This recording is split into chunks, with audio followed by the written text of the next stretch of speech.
Welcome to another episode of the K&A Football Podcast. We are through week 4 of the NFL season. Austin, we are going into week 5. I feel like just yesterday we started the season. It is very sad. I saw something on Instagram today, and it was like, believe it or not, we are in week 5 of the NFL season. And that really just like hit me. And I was like, wow. I mean, yes, we still have many weeks to go, but that was still just a mind-boggling thing. And we are officially to the point where we cannot say at the beginning of an episode it's overreaction season. It's we don't know about these teams yet. We know about all these teams. We know the truth. We've seen these teams in 4 games. We know who these teams are. We are in the meat of the season, and I'm excited. This is when the full NFL season's ramping up.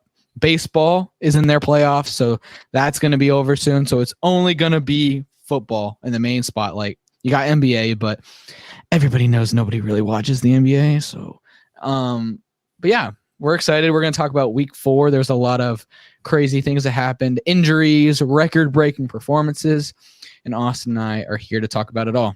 This is K&A Football.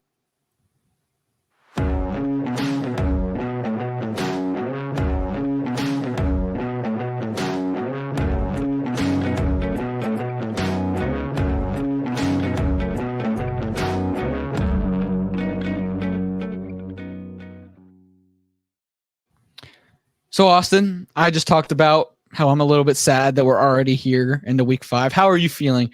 I guess a month into the season, and we're into October now. So, wow, no, you're right. A month in is actually crazy. It does not feel that long at all. But no, you're absolutely right. Like we're here in the meat of the season here. Like it is officially October now. We're here. Like this is football season. Like it's getting cold. Mm-hmm. I got my candy corn. I got my little white pumpkin that all white girls love from the King's White Pumpkin Farm. It is fall, like it's cold, it's rainy, the leaves are changing, like it's football weather. I was gonna say the same thing. This is when you want to watch games. It's sitting on your couch, you hear the CBS football, you see like the Iron Fox guy coming on, you're feeling good. But like you said, like it's time to like get worried, like the teams that are doing good, you're like, all right, they're doing fine, like I'm excited to see how they go. But the teams that aren't heating up, the teams that aren't figuring it out, it's like, what the world is going on? Like you guys need to figure this out last week, because now we've seen your true colors. Mm-hmm. Yeah, and before too long, it's going to be snow on the ground, snow football. Mm-hmm. Those are obviously some of the most fun games. So we are in the meat of the season, and it's a lot of fun. And it's football weather, like you said. This is exciting. So without further ado, I almost just did exactly what you did last week. We are not jumping into the recap yet. As always, we have our top 3 plays of the week. So our first play, we'll jump right into it. The Ravens versus Buffalo Bills on Sunday Night Football. The Bills get the ball first. They stall. And then the Ravens get the ball. A pretty good punt. Not the greatest field position for the Ravens, honestly. They're starting way back. 87 yards to go. And their first play, Debbie, if you want to roll the clip here, as if you missed us last week, we can't play the audio. We are going to talk over and give our own analysis as it's going. So, Debbie, if you'd like to roll the clip there. Yeah, starting all the way back at their own 13-yard line, Derrick Henry takes it and just gets to the gap. And unlike normal Derrick Henry runs, he's not breaking tackles. He's not stiff-arming guys. He's not running people over. He just outruns everybody. I mean, yeah. That was a speed running back play on a 250-plus pound running back. Yeah, I mean, it's insane. Like, I think the official time had him at a little over 21 miles an hour on this play. And, like, put that in perspective, everyone was freaking out during the combine over Xavier Worthy, and he ran slightly under, just around 22 miles an hour in the combine. Everyone was like, oh, my gosh, this is the fastest guy since ever. What is this guy doing? And here's 250-pound Derrick Henry absolutely rumbling. Like you said, he's not breaking tackles. He's not stiff-arming guys and making them eat dirt. embarrassing them in front of their families on live TV. He just finds the gap and shoots this thing for 87 yards. Yeah. Somebody that big should not be that fast. And that's what a lot of people were scared of facing the Baltimore Ravens. And we'll get there, obviously, like all of these games. But looks like a very good signing this offseason for the Ravens. Does. Running back ageist GMs are scratching their head right now. Like, how is Derrick Henry doing this at 30 years old? Yeah. And our next play number 2 for the week, Jamar Chase had a great week last week against Washington, scoring 2 touchdowns. And here playing the Carolina Panthers, a very offensive game. Not a lot of defense from both teams in this one. Jamar Chase took a little bit of a Yeah, Deb, you can go ahead and roll the clip there. Took a nice little short pass near midfield, and it just looked like a routine 15, 20-yard play. He breaks a tackle attempt there, breaks another tackle attempt, breaks a third tackle attempt, and just takes it down the sideline for one of the most improbable touchdowns that you'll see. I mean, he should have been tackled right off the bat, and then he had another opportunity to be tackled, and then he had another. Like, he was just bouncing off guys. That is something you would see from Derrick Henry. It's like the roles were reversed on the 2 plays. It was a really good play by Jamar Chase, and also very poor tackling by the Carolina Panthers defense. Yeah, that was awful. I mean, you thought that he was going to get taken down 3 different times, and instead he takes it to the house for 60-something yards. It's absolutely insane. Yeah. I mean, fortunately, I did not see this play live. I was at my friend's baptism, and then I looked down at my phone, and I just see Jamar Chase 67-yard touchdown or whatever the final yardage was, and I was like, are you kidding me? And I just envisioned, like, burning him off the top, cook him on a go route. Exactly. And I go home, and I look at, like, I log on to Instagram, and I see this play, and I was like, there is no way. If I'd have been home and I watched that play live, I would have been very angry. We'll just say that. There would have been a lot of yelling at the TV, but great play by Jamar Chase nonetheless. And for our third and final play, something very rare, something we haven't seen in the NFL in a while. This comes from the Eagles and Buccaneers game. And this, in the final score, this didn't make too much of a difference, but at the moment, this was a pretty big play. Debbie, if you want to roll the clip, the Buccaneers had just scored a touchdown, and they were going up by 17 here. They were up by 16, so this would make it a 3-possession game. And the extra point was blocked, and it was a scramble for the ball picked up by the Eagles. And it looks like he might get pushed out of bounds, but he miraculously stays in bounds, takes it all the way back for a kick 2, if we want to call it that. But that was a massive play for at the moment, because instead of it being a 17-point 3-possession game, that not only kept it at 16, which is 2 possessions, that pushed it all the way to 14, which is obviously just 2 touchdowns and 2 extra points. So at the time being, that's a massive play and massive momentum boost for the Eagles. It ultimately didn't end up mattering, but definitely had to include that in the plays, as that's something we haven't seen. I don't remember the last time we've seen it. It's been a while since I've seen a blocked 2-point conversion. Yeah, I mean, it's much more common that we even see like a blocked punt recovered for a touchdown, like in their own end zone and stuff. And so, like, obviously this one didn't matter too much. It would have been, a great story if this was, the game-winning field goal. They're tied up, and then the Eagles take that one back for the house and win. But in the grand scheme, it doesn't matter. But you got to put it up here just because, like, you don't see it. So, unfortunate for the Eagles. I mean, we'll get to that game in a little bit here, but fantastic play, and I'm going to remember that one for a while. Yeah, it was a fun play. So now, without further ado, we're going to jump into the Week 4 recap. So there was a lot of, honestly, good games this week. Last week, a lot of games we talked about were very low scoring, but not a lot of action. It was kind of a slugfest through Week 3. But Week 4 was quite the opposite. A lot of games were close. A lot of games had points, and a lot of games had action. Started off on Thursday Night Football between the Cowboys and the Giants. Wasn't the highest scoring of games, wasn't the most flashy games by any means, but it was close. The Cowboys ended up taking this one 20-15. Austin, what did you take out of this game?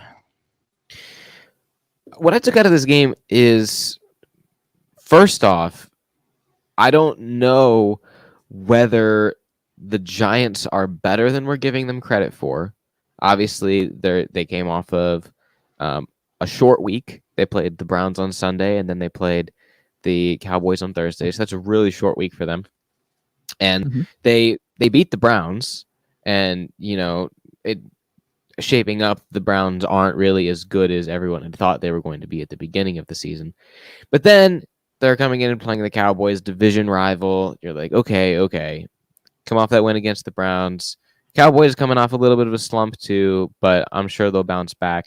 And they really didn't. So the question for me is, like, are the Giants better than we're giving them credit for?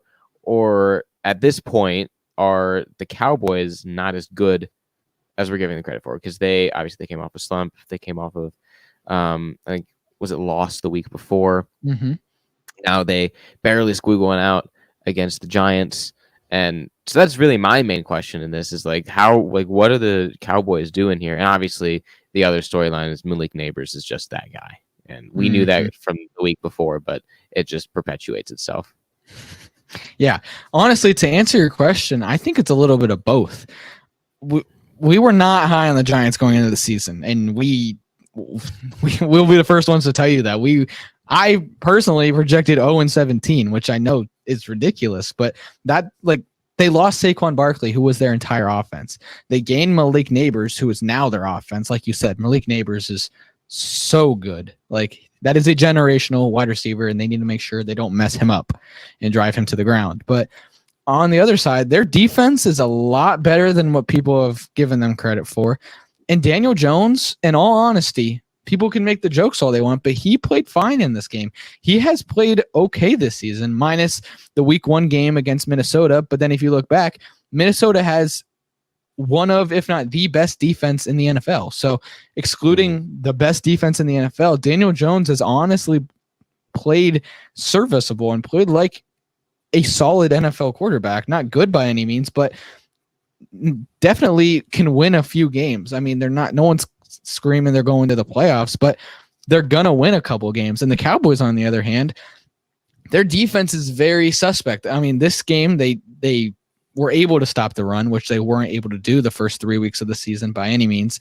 But, I mean, they're letting the Giants offense just slice and dice down the field. Once they got to the red zone, that was kind of the story of the game, was the Giants offense would just sputter, and they had to kick 5 field goals in this game. The Giants didn't score an offensive touchdown.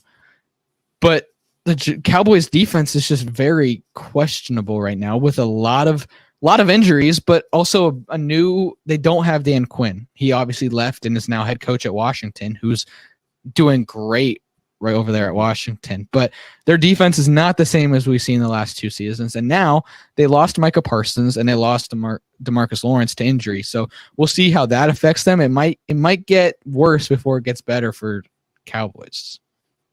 Yeah. And somehow it's going to get worse, and not even the divisional round yet. Mm-hmm. All right. The next game that we have is the Saints and Falcons.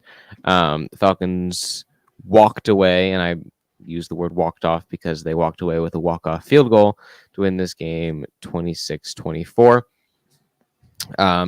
For the Falcons, obviously, big win. They needed this. We thought before the season the Falcons were going to be good. They're really trying to keep that up. They really competed against the Chiefs last week, pull out a win against the Saints this week. And for the Saints, like 2-2 has never felt worse. Like Yeah. It really hasn't. Like, if you would have told me at the beginning of the year, hey, the Saints are going to walk into here 2-2, I'd be like, yeah, okay. Walk into week 5 at 2-2, like I'm pretty happy with that if I'm the Saints. Like, there's not too much expectation in offense. Your defense is probably what's going to be carrying you. But after the first 2 weeks where they just went insane, and then these last 2 weeks, like, these last 2 weeks, games that came down to the very wire that they very well could have won. Yeah. Yeah, they could be 4-0 now, but instead they're sitting at 2-2, and I'm upset if I'm a Saints fan. Yeah.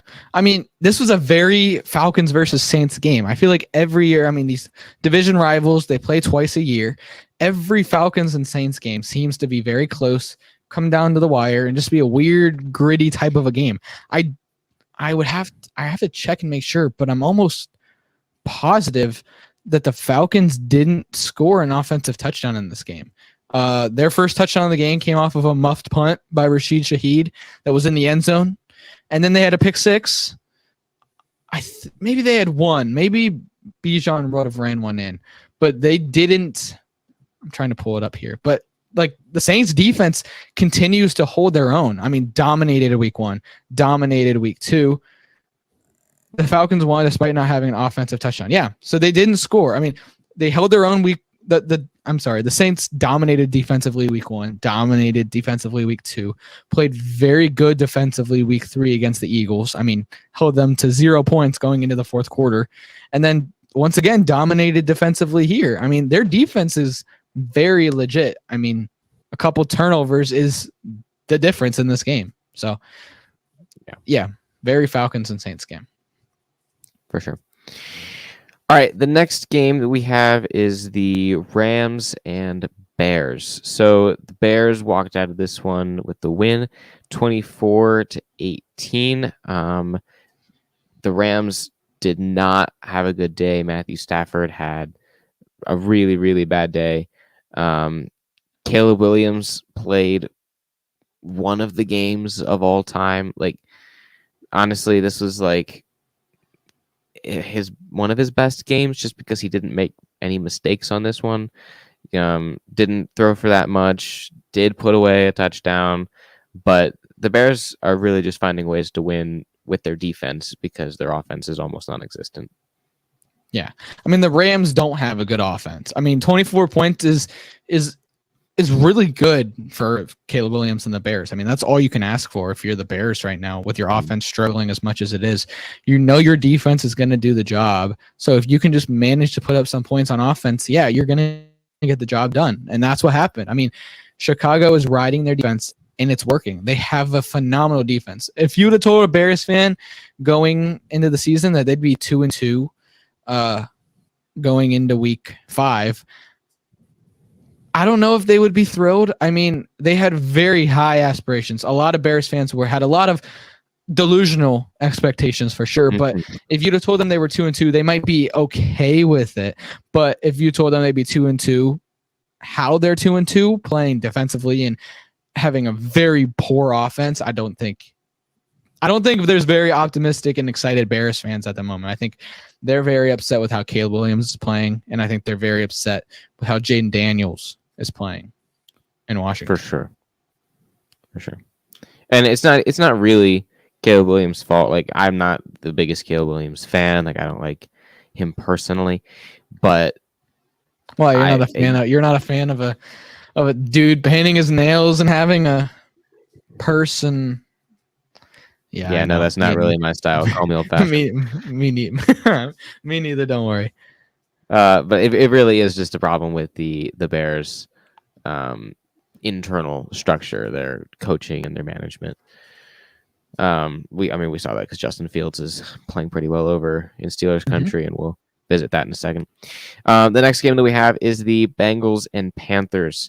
The Bengals get their first win of the season here, win 34-24, like we mentioned in the intro or in our plays of the week. This is a very offensive game. Lots of scoring, not too much defense. And the real question, so for me anyways, I don't know if this is the real question for everyone else, because I think that everyone else is kind of taking this very face value, where they're saying, all right, we're back. This is the hump that the Bengals had to get over. Now they have their win. We're going to get back to our regularly scheduled programming. The Bengals are going to win lots and lots of games. And that very well may be true. This may have been what they needed. They needed this little kickstart, get the tick in the W column, move on with your life, start winning games. But I think what people are forgetting is that they won against the Panthers. Like, the Panthers are not a good team. Yes, they got this little kick of life last week with Andy Dalton coming in, and Andy Dalton played well this week. But it is still the Panthers. I mean, we saw that they had 3 missed tackles in one of our plays of the week this week. So did you get the win? Yes. Could this be what catapults you into winning more? Maybe. But also, we need to remember that this is their first win of the season, and it was against the Panthers. Like, we probably shouldn't be overreacting. Like, here we go. The Bengals are back on track now. They won against the Panthers. Mm-hmm. And this was a very winnable game for the Panthers. Throughout the game, they had a lot of defensive injuries that, I mean, the Bengals scored 34 points. That's a great offensive game. I mean, they probably would have, they have a high powered offense. Nobody's arguing with that. I mean, we saw that last week with Washington. The reason they lost was because they couldn't get a stop. They scored 34 points against the Panthers. The Panthers were shooting themselves in the foot time and time and time again in this game. If it wasn't for a couple mistakes, this could very easily well have gone the other way, and the Bengals would be looking at 0-4. I mean, the Bengals offense is elite, and there's no questions about that. I don't think anybody's arguing that. But their defense is very, very much in question. I mean, Washington, yes, they're a dynamic offense right now, but they cooked you last week. Panthers offense, yes, they looked really good last week against the Raiders, and they look like they have energy with Andy Dalton, but they're not a top-tier NFL offense. And, I mean, they very well could have gone in the 30s this game, too. They got stopped at the 1-yard line early in this game. I mean, I truly do think that the Bengals are back. I think that their philosophy has always kind of been, we're just going to outscore you. And I think that it's going to be that way again, especially this season with their defense taking a bigger step back. I do think that they're going to be back. Like, I think this was the step in the direction they needed, but they're definitely, the Bengals games are going to be fun to watch. We'll say that, but I think that they will be back. I think Jamar Chase and Joe Burrow are going to have an explosive second half. Well, no, we're not in the second half, but rest of the season, because they're going to need to be scoring all these points because their defense is that bad this season. Yeah, I agree. All right, our next game that we have is the Vikings and Packers. So another really, really high-scoring game. Vikings ended up winning 31-29. And we had said that what this game was really going to come down to is whether or not Jordan Love would play. If we have Malik Willis under center, the Vikings are going to be able to confuse him. He hasn't had the experience. He doesn't have the confidence. The Vikings defensive scheme is going to really mess with his head. And it might have even been the case with Jordan Love, just because he doesn't quite have the experience either, though he did have the opportunity to sit on the bench for a couple of years. Turns out not the case. Very high-scoring game, obviously. I mean, we have almost, we do have 60 points scored in this game. Both quarterbacks had tremendous days. Sam Darnold had 275 yards passing, 3 touchdowns. Jordan Love had nearly 400 yards passing, 4 touchdowns, but he did throw 3 interceptions, which is a crazy day, just throwing the ball all around the yard, not even to your own team. Yeah, I think this game, the final score is not indicative. Debbie, are you able to hear Caden, or is that just me? Can you hear me now? Looking for confirmation from Debbie in the chat. Okay, he can hear Caden, so it's a me problem. Caden, you go ahead. Yeah, I think that the final score is not indicative at all of how this game went. The Vikings jumped out from the start and scored touchdowns, intercepted Jordan Love many times, and just were scoring at will. This game was 28-7 at one point, and obviously the final score is 31-29. So that means that, yes, in the second half of this game, the Packers did outscore them. What would that be? 22-3. I mean, that's domination in the second half from the Packers, but you got to think that a little bit of that is the Vikings defense lightening up at times, giving themselves a little bit more of a cushion because they have such a big lead. And honestly, the Vikings, I mean, you can't argue too much with the facts. The teams that they've played, the performances that they've had, very handily beating the 49ers, dominating the Packers this game, regardless of what the final score says. And last week, destroying the Texans, who are a very good team as well. And then obviously beating the Giants week 1. I truly believe that at this point in the season, the Vikings are the best team in the NFL. And we have seen that time and time again. Everyone says this is the week that they show that they're not that good, and it's all been a fluke. And they just continue to prove people wrong.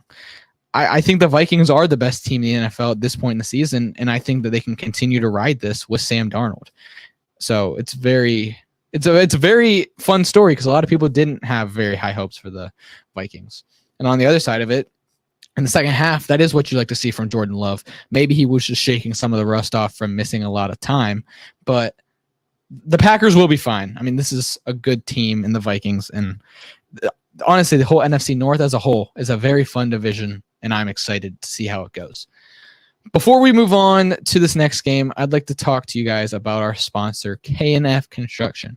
K&F Construction has been serving the Northeast Ohio community for over 16 years, specializing in composite decks. K&F Construction takes the time and effort to provide the service and product that you deserve for your home. You can call K&F Construction today at 330-575-2465 for a free estimate. Again, that's 330-575-2465. You can also visit kfdecks.com, which is linked in the description below. K&F Construction, let us build your dream backyard. So now we're going to jump into the next set of games. The Steelers, the undefeated Steelers going to the Colts. The Colts won this game 27-24. And the story of this game is, once again, just like we saw last season, Anthony Richardson left the game and wasn't able to finish. He got hurt, sounds like a hip pointer, which is kind of just a pain tolerance type of thing, but definitely something to monitor. You don't want your quarterback, or anybody for that matter, to get hit when he's dealing with an injury like this.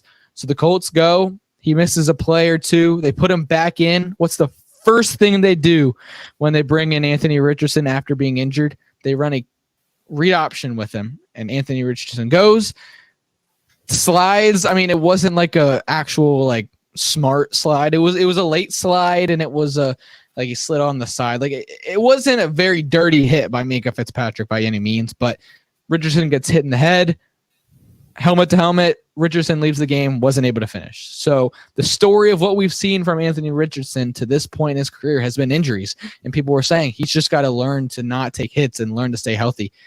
And we're at week 5. He's played 4 games, and now we're seeing the same thing. Austin, are you back? Yeah, I'm back. We're good. Awesome. What do you make of that? What do you make of Anthony Richardson? It sounds like it's not too severe. He might miss a week or so, but well, I mean, that is something that is a huge story, because that was obviously the story last season. He missed his whole rookie season with injuries. Yeah, so like you said, big story. And like we kind of here's the hit here if you're able to watch. I mean, pretty routine stuff there. I mean, not anyone's fault really. That's just a football play, happens to be unfortunate. But like you said, like I said, like pretty much everyone said, unless Anthony Richardson can learn how to protect his body, we're going to be dealing with this cycle all the time where Anthony Richardson's going to get hurt.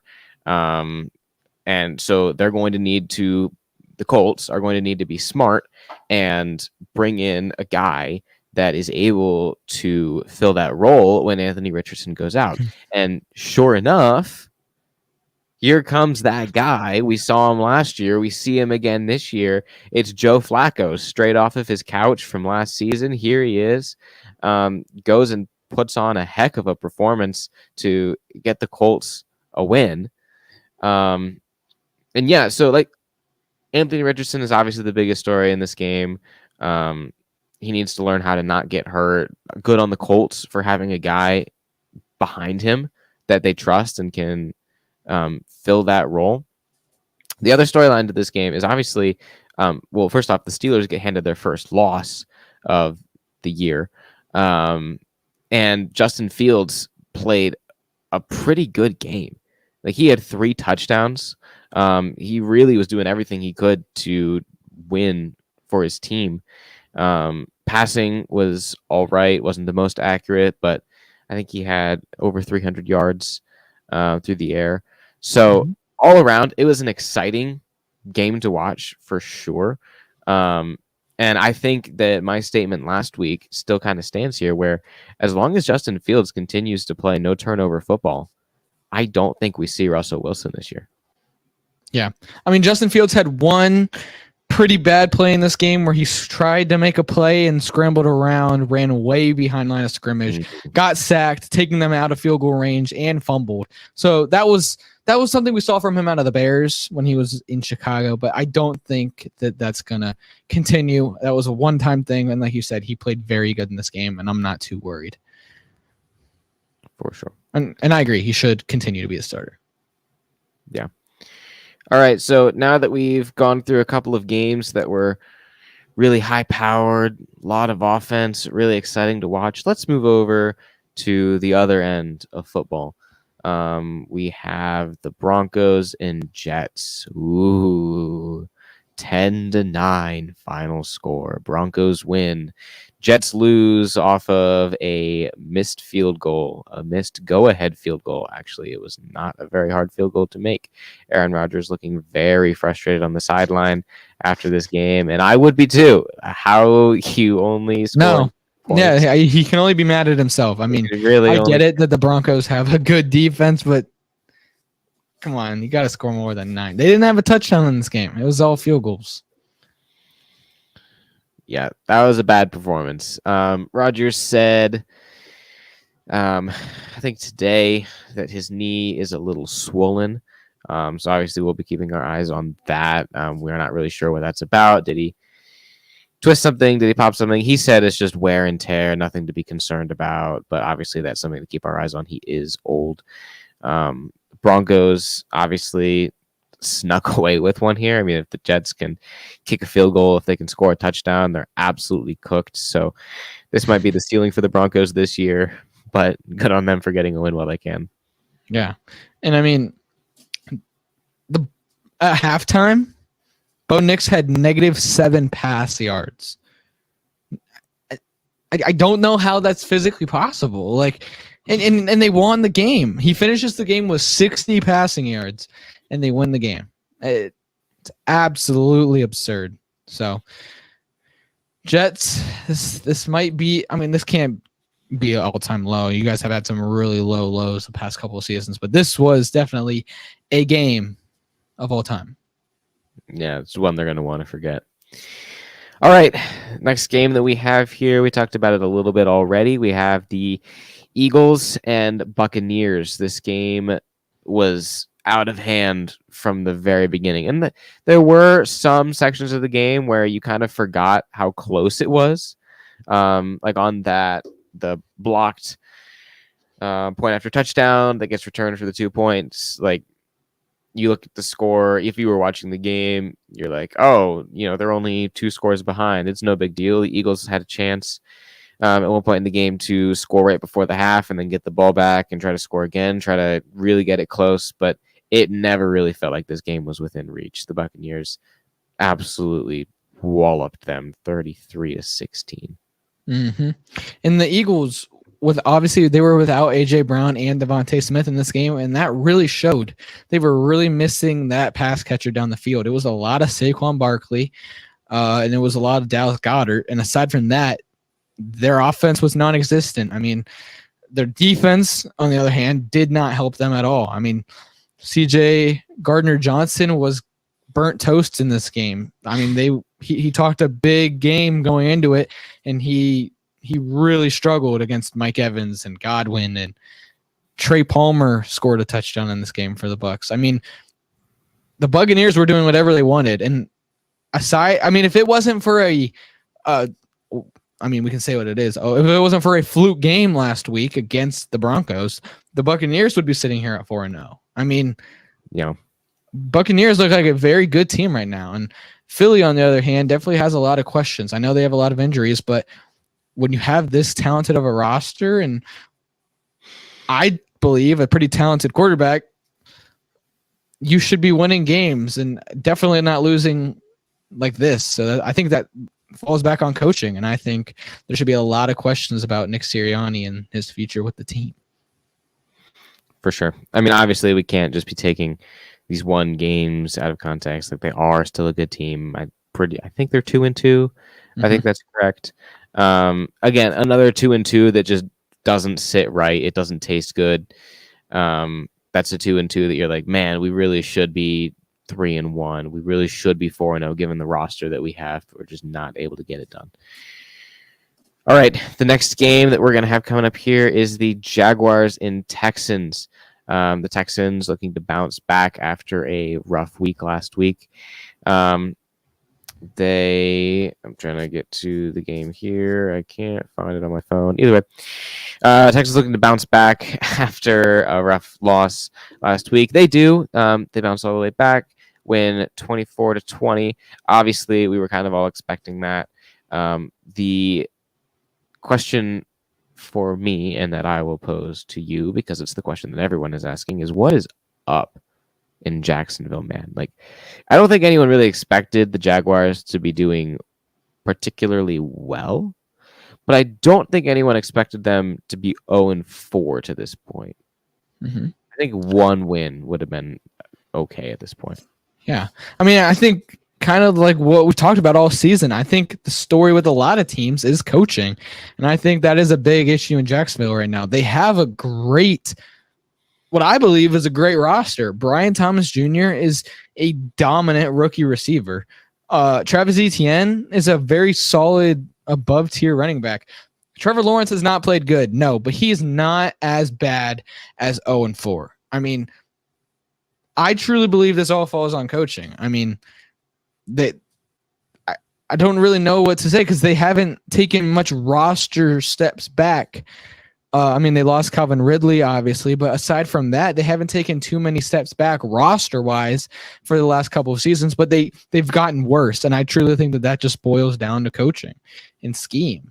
And honestly, to flip it on the Texans, you said they were looking for a bounce-back week. Yes, they did, but not to what a lot of people were expecting. A lot of people thought they were going to dominate this game, and it came down to they needed a last-second touchdown. I mean, CJ Stroud and the Texans aren't looking like the dominant team we thought they would. They won a close game against the Colts week 1, a very close game with the Bears week 2, and then got blown out by the Vikings week 3, and then a close game with Jacksonville week 4. Like, yes, a win is a win, and that's all that matters, and nobody's saying they're not a good team, but it is a little concerning that if you play another really good team, you might struggle. I mean, they got Buffalo next week, so that's going to be interesting against a team that also got blown out last week. So another team that we're going to see how they look against another what we believe is a good team. So I'm excited to see that game, but there's a lot of questions for, I believe, the Texans. But yeah, the Jags, I think it falls back on coaching. For sure. All right, the next game that we're going to talk about is the football team, or Commanders as some people call them, and the Cardinals. The Commanders wound up winning this game soundly, 42-14. I mean, the Cardinals, whatever. I don't know. I'm not. Hey guys, K&A Football lied to you. We told you a couple weeks ago that we were the highest people ever on the Cardinals, that there's nobody out there that's higher on the Cardinals than us. That was a lie. The Cardinals are not what we thought they were. They're all of our, at least for me, I can't really speak for you, I guess, but my hopes and dreams for the Cardinals this season are kind of going away. I mean, their offense was supposed to be their strong suit, and the Commanders' defense is terrible. There's no way to put it. And they scored 14 points against that defense. So, I mean, my hopes and dreams for the Cardinals this season are gone. Yeah, I think they kind of peaked in week 2. That's a bad time to peak, but week 2 is their time to peak. And I mean, the Commanders I feel like they're just heating up like every single week. If you would have told me at the beginning of the season, like, hey, the Commanders are going to be one of the hottest teams in the NFL, and Jaden Daniels, he's going to be that guy with like an 87% completion rate over 4 games, I was going to be like, yeah, okay. Well, here they are, one of the hottest teams in the NFL, and Jaden Daniels has an 87% completion rate over 4 games. It is exciting to watch. Like, I'm happy to see this. Like, I'm not necessarily a Commanders fan. I've never been a fan of Washington. I really couldn't care less about the team. But it's exciting to see a bad team be good after years of struggling. To see, I mean, it brings a tear to your eye as an Ohio State fan to see Terry McLaurin catching footballs like that land in his hands. He doesn't have to do circus catches just to get one hand on it. So I'm excited about this. Mm-hmm. A lot of people were not really saying Anthony Richardson. Whew, let me restart that.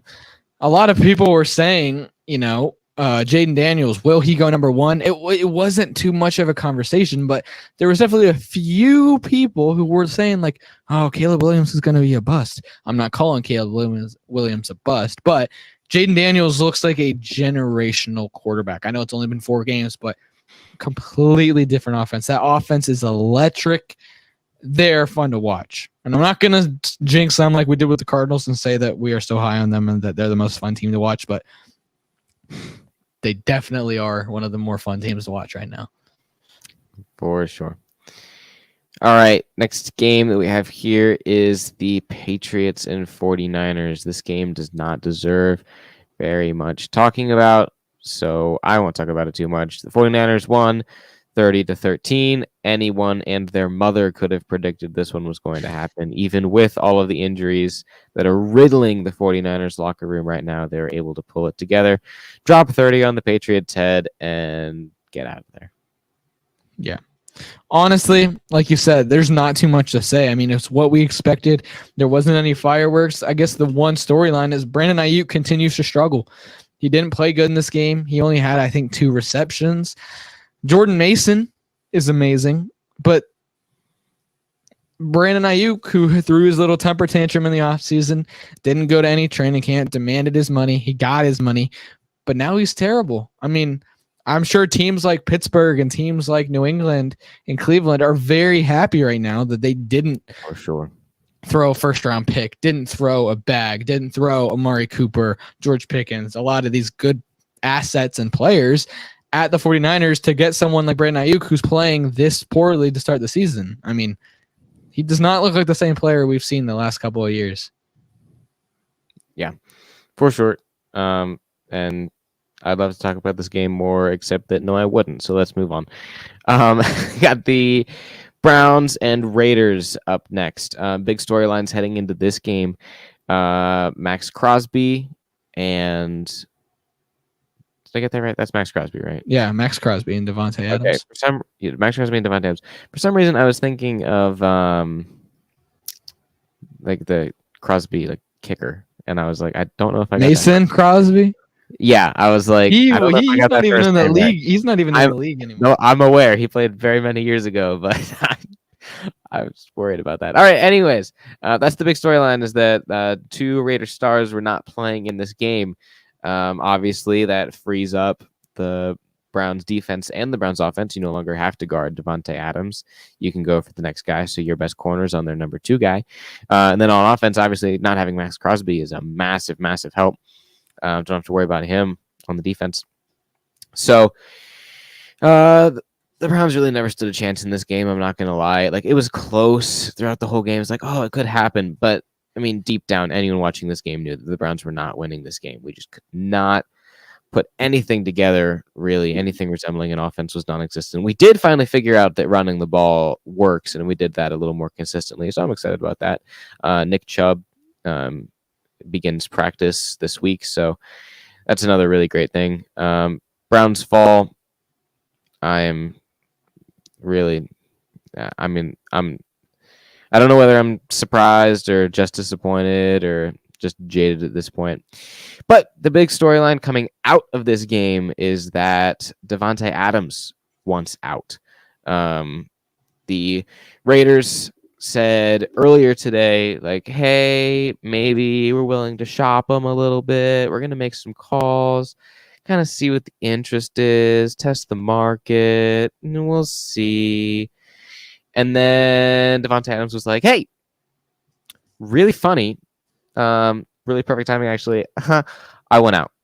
So he's demanding a trade. He does not want to play there anymore. And personally, definitely don't blame him. I mean, his talent level far exceeds what the Raiders are capable of. I mean, he thought that when he left Green Bay to come play with the Raiders, he thought that he was going to get to play with his college teammate, Derek Carr. He thought that the Raiders were going to be a competitor. I don't know why he ever thought that. He could have just asked K&A Football, hey, do you think the Raiders are going to be a competitor? We would have told him no. But he didn't do that. We're good friends with Devante Adams. He asked us something. Yeah, Tay and us, we're tight, So he wants out. So obviously then the big question is, where does he go? No one really knows. There's a lot of ideas. Kate and I will talk about that a little bit later. So stay tuned for that. But yeah, Caden, you have anything to say about this game? Yeah, I mean, like you said, the Browns, if you watch this game, it never looked like the Browns are going to win this game. They had a touchdown to go ahead and take the lead, 80-yard touchdown to Amari Cooper, but it got called back due to penalty. And I mean, Deshaun, honestly, from what I saw, he didn't play the worst football in the world. He didn't play good by any means, but their offensive line really struggles. So definitely, Debbie claims that Debbie has an update. I don't know if that means regarding the Devante Adams situation. So we're going to hold. Debbie's on. Oh, I like that setup, Debbie. Can you hear him? I cannot hear Debbie. No. There you go. Oh, now we can. He had himself muted. You guys got a little peek at the setup behind me. But who knows if this is relevant or not. Apparently, this was posted 48 minutes ago. Breaking news: Devante Adams seen at Pittsburgh Airport. Who knows? Devante Adams in Pittsburgh would be... That'd be crazy. The worst. That would be the worst thing I've ever heard. But having to play him twice. He's just shopping around, so who knows? No, you'd have to play him three. Oh, no, he didn't play this week. I was going to say you'd have to end up playing him 3 times. That's the update. Yeah, thanks, Debbie. That is a nice studio behind you. Yeah, so maybe he goes to Pittsburgh. Maybe he goes to Kansas City. Maybe he goes to the Jets. And, wait, why would he go to Kansas City, you ask? I mean, they got a pretty good team already over there. They got Rashee Rice. They got all this stuff. Well, I guess let's just jump right into that game. The Chiefs and Chargers. Chiefs won this one 17-10. The Chiefs playing very Chiefs football so far this season, not dominating by any means, not playing great offensively, really just riding their defense. And that's what they did in this game, and it worked out. But why would they trade for Devante Adams again? Like, that still doesn't make sense. Well, Mahomes threw an interception in this game. I'm sure you guys have seen it. Throws a pretty bad interception. And then on the return, obviously the Chiefs are going to make the tackle. Rashee Rice goes and strips the ball out from the Chargers defender. So great play by Rashee Rice, but then Mahomes at the same time kind of goes for the legs of the Chargers player, dives at his legs, trying to make the tackle. And while he does that, he hits. It was a really disgusting looking play. Hits like the front, I believe, of Rashee Rice, whose feet were already planted in the ground. And then his knee does like a little bit of a hyperextended thing. And then nothing is confirmed at the moment, but it is very much looking like a torn ACL for Rashee Rice. Obviously, that would be ending his season. That is a massive blow for the Chiefs because Rashee Rice has been incredible at this point in the season. And he's been really one of the main focal points of their offense. That's their wide receiver 1 that they're losing. And so obviously the Chiefs now are kind of looking like a similar situation to what there was last season. Struggling wide receiving core. They obviously now they have Xavier Worthy, but Debbie, I don't know if I No, I hate this place so much. I'm just gonna put my hand over the camera so I don't gotta see it. But I hate that. I hate that so much. Yeah. So that's why a lot of people are saying, will the Chiefs trade for Amari Cooper, who is looking very well, like he could be traded right now? Will they trade for Deontay Johnson? Will they trade for Adam Thielen? Will they trade for Devante Adams? Will they trade for one of these guys? I think you have to. I think there's no way the Chiefs don't go get a receiver, and I think the Chiefs know that. So I think we will see a new receiver for the Chiefs in the next couple of days, if not that, most definitely before the trade deadline. Yeah. All right. So the next game that we're going to jump into here, we have 3 left. We have the Bills and Ravens. Did I skip one? Nope, that's right. Bills Ravens. Okay. Bills Ravens. The Ravens ended up winning this one 35-10.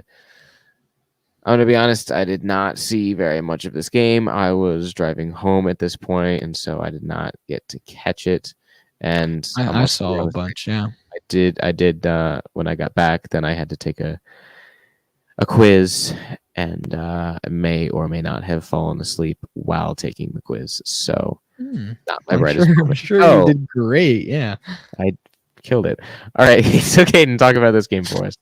Yeah, I mean, the score is very indicative of the game, unlike the Vikings game that I talked about, that I really hope Austin heard. If you didn't hear it, Austin, because you couldn't hear me, you should go back and listen to it, because, yeah, just because. But the Ravens dominated this game kind of from start to finish. We saw it on the top plays of the week. Derrick Henry, 87-yard touchdown run, and they didn't really look back from there. Their second drive, Derrick Henry scores again. They were doing whatever they want. Derrick Henry had 199 rushing yards, 2 touchdowns. One of them was receiving. I mean, he almost had another one. He fumbled at the 1-yard line, but it was picked up by the Ravens for a touchdown. Like, there was one moment in this game where it was a little bit closer and the Bills looked like they were having a little momentum and all this, and they were driving. They had just scored a touchdown, and they were driving down the field again. And then they tried a super dumb play.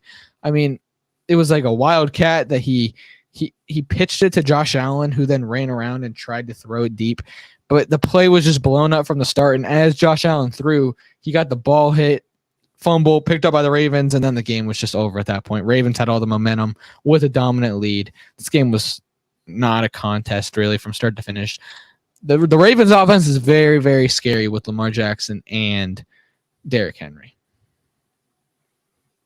Yeah, for sure. I mean, obviously, Lamar Jackson is scary enough. The diversity that he brings to a team between the throwing and the running is scary enough. And then obviously when you see a guy like Derrick Henry, where it's like, oh, he's just going to run through my face, and then he does something crazy like not run through your face and run at 21 miles an hour, 87 yards to the end zone, you're like, you really can't. You just can't scheme for that. You cannot stop that guy. Mm-hmm. All right. So then the next game that we're going to talk about here goes to the Monday night slate, and that's the Titans and Dolphins. Definitely, I did not expect this game. Titans 31, Dolphins 12. Did I expect the Dolphins to win this game? Not necessarily. I mean, maybe. The Titans are bad. Maybe the Dolphins could win. Did I expect the Titans to score 31? Absolutely not. Well, it was all the end of the game. If you watch this game, the Titans for 3/4 of this game had about 16 points. It was both ways some of the worst football that I have ever seen. This was very comparable to that Colts Broncos game that me and you talk about so much on Thursday night a couple of seasons back. This was one of the worst games that I've ever watched. It was so bad. Thankfully, there was another Monday night game on, and I watched a lot of that one instead because this one absolutely sucked. Will Levis got injured very early in this game, and Mason Rudolph came in, and he was the quarterback. And, I mean, they scored a lot at the end. I'm not even going to lie to you guys. I don't know how they scored 31. Because I wasn't watching the end of the game, but it was like 16-9 all game. It was, but on the other side of it, this is all I'm going to say because I can't believe we're spending more than 0.5 seconds on this game. The Miami Dolphins are the worst team in the NFL if they're going to roll with this quarterback situation because they were, let me pull it up. Actually, I don't know why I haven't done that. Tyler Huntley was their quarterback. He had 96 yards. He couldn't run the ball. They couldn't run the ball because the defenses were not scared of Tyler Huntley throwing, which why should you be? He missed Tyreek Hill on 2 deep balls. Dude, it was one of the worst quarterback performances, honestly, that I've seen in a while. They're not gonna win a game until my voice is like cutting out. Oh my goodness. This is what talking about this game does to me, dude. There's no way to put it. Like, they will not win a game unless they either bring Tua back or they figure out their situation because Tyler Huntley is not the answer. And they already just announced Tyler Huntley is starting week 5. They're not going to win. You just announced that you're losing week 5. You forfeit. Like, they are They are not good with Tyler Huntley. I'm sorry. Dolphins, I believe, are the worst team in the NFL with their current situation. Yeah, they need to do something and quick. Like Caden and I talked about last week, our audible was that the Dolphins desperately need to bring in another quarterback, whether that's signing a guy like Ryan Tannehill that currently does not have a team, or whether that's trading for a guy like Russell Wilson, who won't be starting this year, and you desperately need someone who can complete a pass. But we spent way too much time on this game because it was awful. All right, so the game that everyone actually watched was the Seahawks and Lions. Another high-scoring game, 29-42. Big storyline out of this game.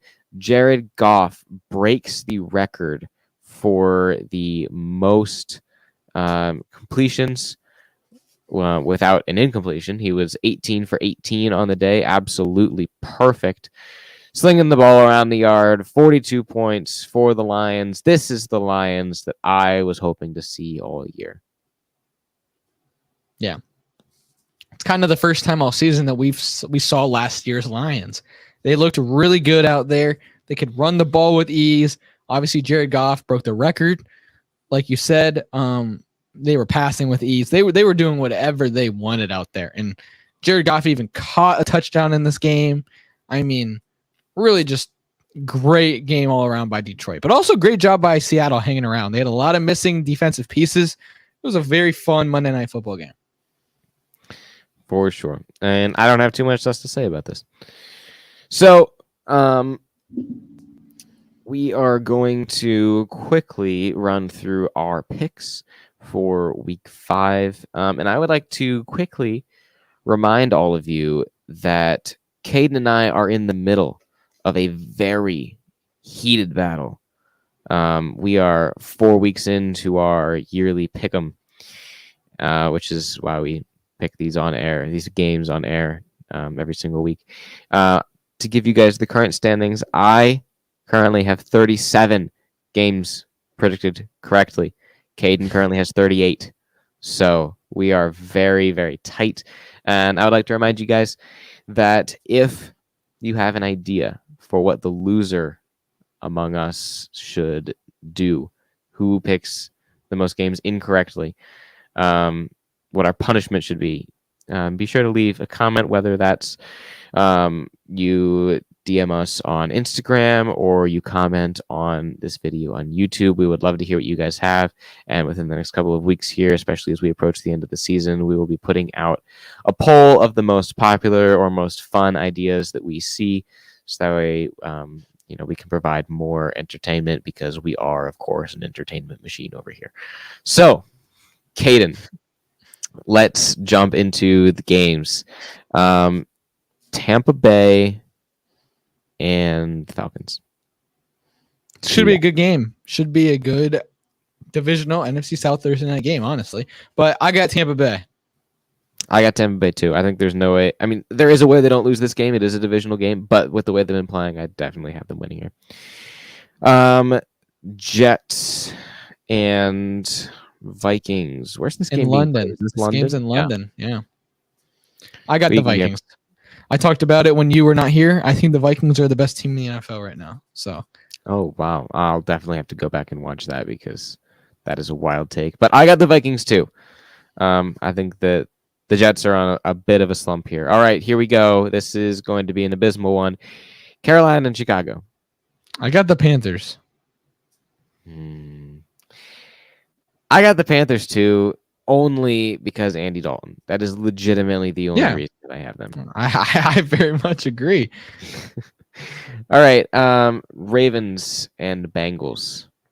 I got the Ravens. The Bengals defense really scares me, especially going against this Baltimore team. I got the Ravens too. I think that after it was a convincing win against Buffalo this last week. And so with the Bengals getting scored on like they did against Carolina, definitely got the Ravens here. All right, Texans and Bills. I got the Bills. The Texans have kind of scared me the last couple of weeks, getting dominated by the Vikings, who obviously good team, but a close one against Jacksonville. Buffalo, I know they just got dominated, but I got Buffalo. I actually am going to take the Texans on this one. I think that it'll be a good game. I think that it'll be a lot closer than people might think. I'm going to take the Texans. I don't really have a reason, just kind of a feeling deep down. All right, then we got the Jaguars and Colts. All right, so this one is interesting. I think that because we can go in and change these before the game. If Richardson's playing, I'm going to go the Colts. I'm going to go the Jags. But if Joe Flacco's playing, I'm going to pick the Colts. I could not agree more with what you're saying here. And so just know that if Flacco is starting this game, because obviously once the game starts, we can't change it. If Flacco starts the game, we're going Colts. If Flacco does not start the game, we're going Jaguars. So for the time being, I am going to go Colts just because I hope they make the right decision to start him. Or not that I hope that Anthony Richardson is hurt, but I'm just going to go Colts to start with. Mm-hmm. All right. Here we go. This is going to be a bad one. Dolphins and Patriots. Patriots. Not picking Miami with Tyler Huntley. Yep. I completely agree, and I hate to say it. All right. This one's easy. Cleveland and Washington. I'm picking Washington, but I have a weird feeling about it. I think Browns could, for some reason, their defensive line could give a little bit of struggles to. You don't think so? Nope, I do not think so. We are going to get blown out by 80. I have no faith in this team anymore. All right, Raiders and Broncos. This is going to be a good game, but with Devante Adams still being injured, I have Denver. That is insane because I have Denver, and we've picked pretty much the exact same games through this entire week, and I really thought that Denver was going to be my Austin wouldn't. Well, yeah, we have one difference right now. I am going to go Denver. I mean, they've won the last 2 weeks, and they've sneakily won the last 2 weeks. So I think that these flukes keep happening with them. All right. Our really fun team. We're really, really high on them. The Cardinals and the 49ers. I got the 49ers. Yeah, for sure. All right. Seattle and the Giants. Seattle. I'm going to go Seattle. But no, if you want to go the Giants, go the Giants. I don't have the confidence to pick the Giants, but the fact that they're playing better than I would have expected, and I'm not super high on Seattle, makes me think for a second, but I am going to go Seattle just because. Think about how upset you're going to be if the Giants win. Sure you don't want to pick them? But I'll know better. No. I gotta stick with my guns here. All right, Green Bay and the Rams. I have the Packers. I have the Packers too. The Rams they have too many injuries right now, and Jordan Love had too good of a game. Dallas and Pittsburgh. This one was very tough for me, actually, but I am going Pittsburgh. No, stop picking the same games as me. I'm going Pittsburgh. They're playing too well, and Dallas is playing too bad. All right, please, can we at least differ on two? We won't. Saints, Saints, and Kansas City. Kansas City. All right, Kansas City. All right, so we differ on one game. What was that one game that we differed on? Buffalo. Buffalo. All right, so this could be my chance to tie it up. One game difference. That is insane. Hopefully we get them perfect. Otherwise, we're going to look like idiots. True. All right, so we're going to take a quick break, and we will be right back with Matchup Madness.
Welcome to this week's special segment. This week, our special segment, or I guess this month, I guess I've said that every single week.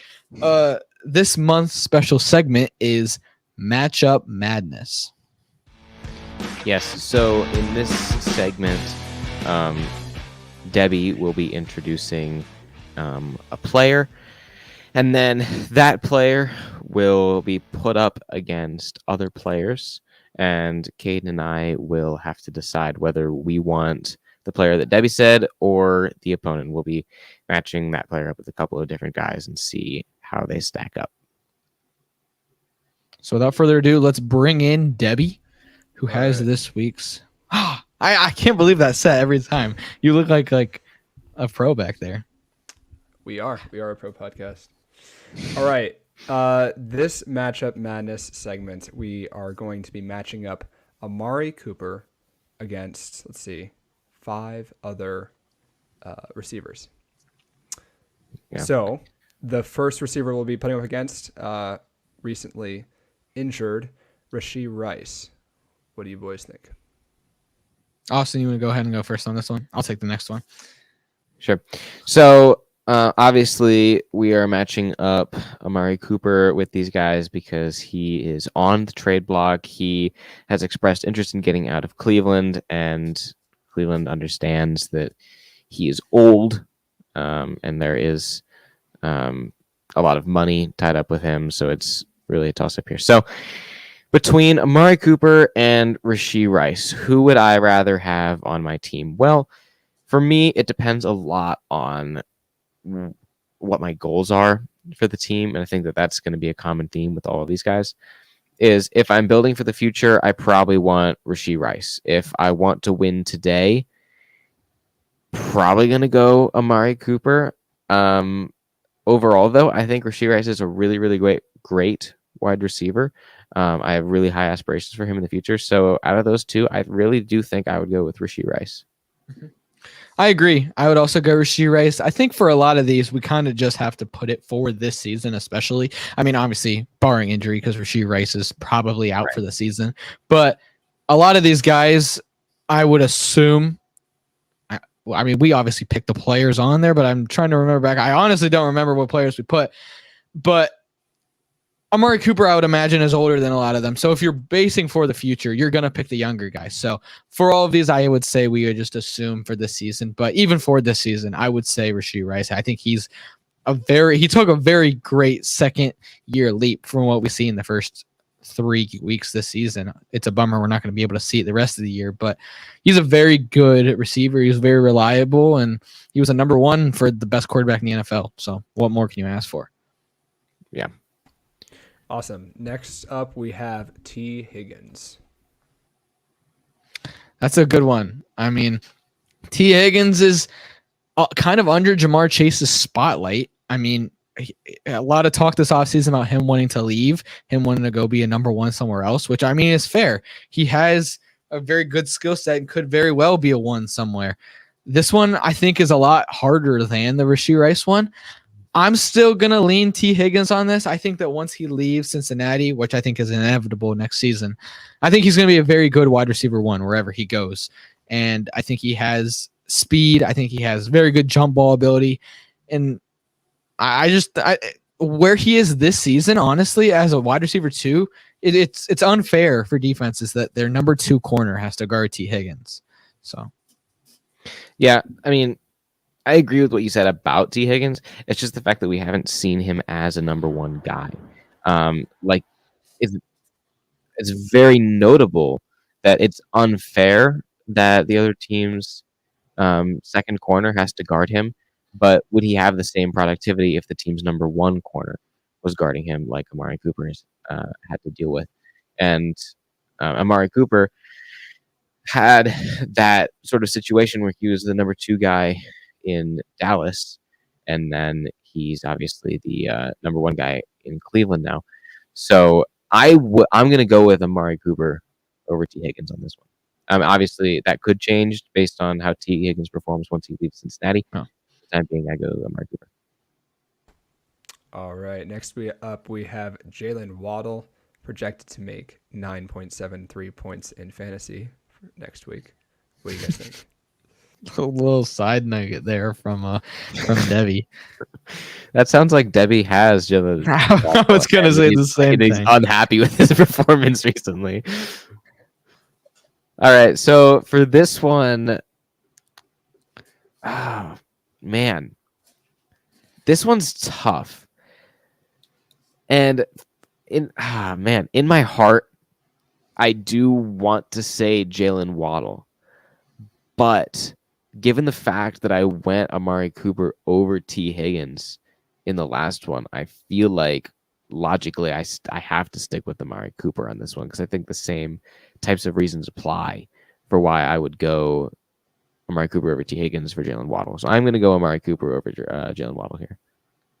I'm also going to go Amari Cooper. I think with Jalen Waddle, you have a lot of injury concerns year in and year out. He's constantly not able to finish games. He'll play for a little bit and then leave.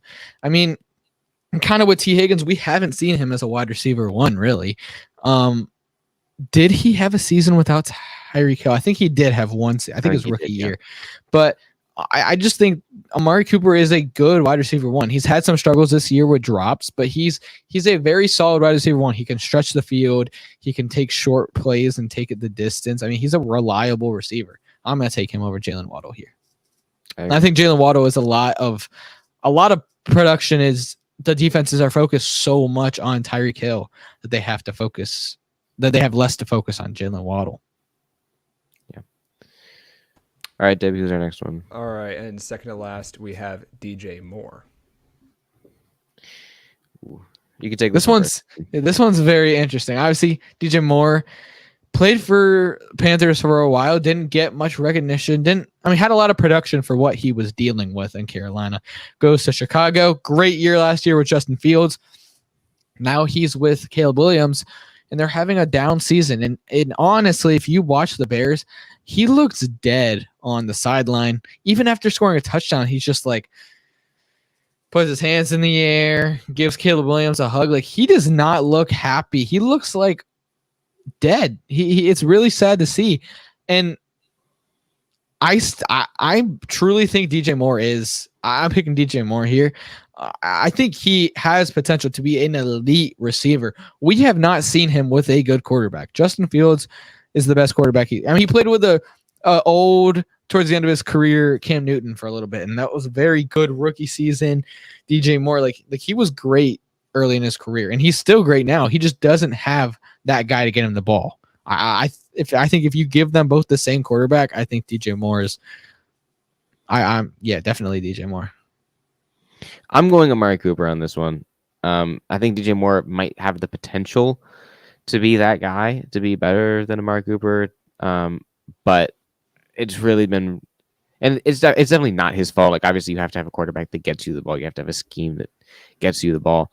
But he just hasn't shown the productivity that I've seen out of Amari Cooper. So I'm going to go Amari Cooper on this one. Mm-hmm. Fair. All right. And last up, we have Deontay Johnson, who, this may or may not be true. There's a report that him and his agent spoke with the Chiefs regarding a possible trade to bring him to Kansas City, per the NFL Network. So we'll see if that happens. But what do you guys think about Deontay Johnson? I really hope that doesn't happen. I'll just say that. But this one's interesting. You can go ahead and take this one first. I had the last one. All right. For this one, I am still going to stick with Amari Cooper. That might be a little bit of just home team bias, but I'm going to stick with him on all counts other than the Rashee Rice. I mean, yeah, it might be a little home team bias for me as well. I'm going Johnson here. I think he is such a phenomenal route runner. I mean, maybe it's just something I'm not used to because last season the Panthers receivers got negative yards of separation. I think the DBs were like on the receivers' backs, and the receivers were just giving them piggyback rides. And then when Bryce would throw the ball, they would just get off their back and be like, "Oh, you didn't get any separation, interception." So Deontay Johnson, I mean, he is one of the better separators in the NFL, but especially coming to a team like Carolina, that is completely new to that offense, and it's really crazy to watch. And I really hope Johnson doesn't leave. I hope he can reach an extension with the Panthers, but in all honesty, I don't think he stays. I don't think he's very thrilled being in a losing organization, which how can you blame him? So I'm going to go Johnson here. I think he is better, but Cooper is a good receiver. I know I didn't pick him much, but Cooper's good. Yeah. All right. Well, I think that'll wrap up the episode for us this week. Thank you guys so much for watching our recap, our pick'ems, and then our matchup madness. We will see you guys next week for a recap of week 5.